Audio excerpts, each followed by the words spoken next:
I've interacted with politicians, I've interacted with bureaucrats. So I'll present those broad strokes surrounding my topic, good governance and institutional reforms. There are many advantages of being a journalist.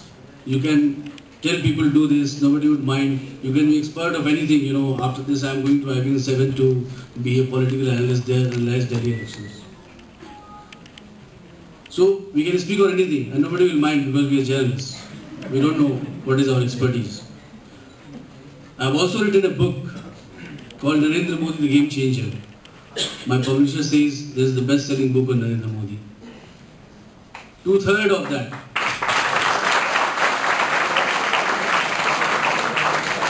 Two-thirds of that book is about governance. I went to Gujarat, studied what Narendra Modi did and why he became an icon of the nation for deliverance of good governance. Today also, you are facing this. On 7th, you will face this question. Populism versus good governance. We have a choice. We have seen examples of parties promising rice at 2 rupees, winning elections. We are seeing examples of people promising free water, promising subsidized power,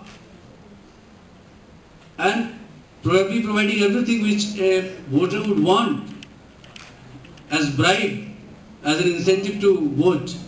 Maria, you spoke about equality. I understand, but is this the way to bring equality? That is the point. If you go to Gujarat and study the Gujarat model, which we always talk about more in derision than in appreciation, you see how the state government made farmers pay for the power they utilized. This was a daunting task, and farmers in Gujarat are paying for the electricity they use.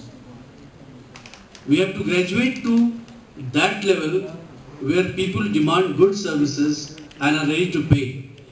And that would be an example of good governance. Probably the West, the way they try to see us, developing countries. For them, good governance was merely a tool to get maximum delivery of their aids, whether the aids were used effectively. That was the only point of good governance they had. They were not bothered because if I believe that if we are talking of democracy, we are talking of an ideology. There are different forms of government. There are king-led government still. There are Sharia-based democracy. How can you have Sharia-based democracy and equality? Then you have dictatorship. You have party-led democracy as in China. So, what are you saying? Which good governance you are talking about? Will you limit yourself to achieving the goal and not give it an ideological color which we in India feel as democracy? We need to be more and more equal, we need to be more and more liberal, we need to treat citizens as equal. UN has probably, I prepared a very scholarly paper. I come from JNU, so you can understand that some bit of research I can do. But Professor Rumki Basu has made my task easier. Can you achieve good governance without reforming the institutions of democracy?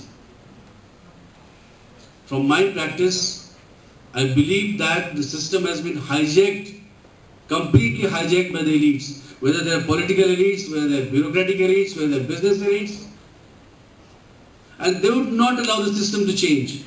And that explains that why the system was very slow in adopting change, why institutions were not reformed.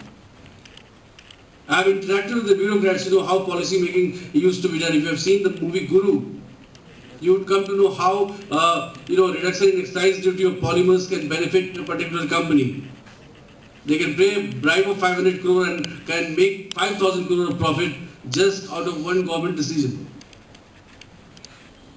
Such things do not come within the purview of common man. So he doesn't know.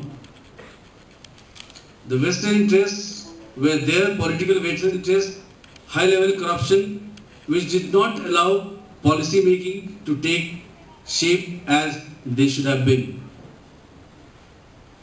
Now there is hope.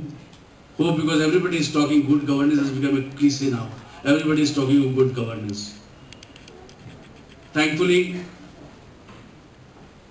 the party that tried to polarize the nation on religious line learned the virtue of good governance. The state governments have won because of good governance, and we have started calling it pro-incumbency factor. There used to be anti-incumbency earlier, but now there is a factor of pro-incumbency. You see Biju Janata Dal winning in Orissa. You see the BJP winning successively in Madhya Pradesh and Chhattisgarh. So people do not have the desire to vote against the government. Or maybe there is not enough incumbency to force people to come out and vote against the government. But the major challenge remains before this government as well. You talk of good governance means you are talking of growth, you are talking of doing certain things in a nice way, maybe better governance. It would be much better to call it better governance than previous government. But unless your governance translates into reforms, like a common man, if you see example of Delhi, you all must be aware. If you had the occasion, I'm sure you must have had young friends who must be riding motorcycles, must have faced the police, how police takes away your bike and then you are in trouble looking for someone who will get it freed. Go to the slum and ask anyone, they will tell you. For them, democracy is protection from atrocity of police. They interact with government representatives, the bureaucrats, they get very bad impression about democracy. The delivery system has almost collapsed. How to improve that? That is not actually getting the attention of our policy makers, and that explains that why a person who claims himself to be an archaic, but at the same time people fear him, the corrupt fear him, that he will start a style of politics that would not allow if the police is doing something wrong, and he becomes a darling of the masses.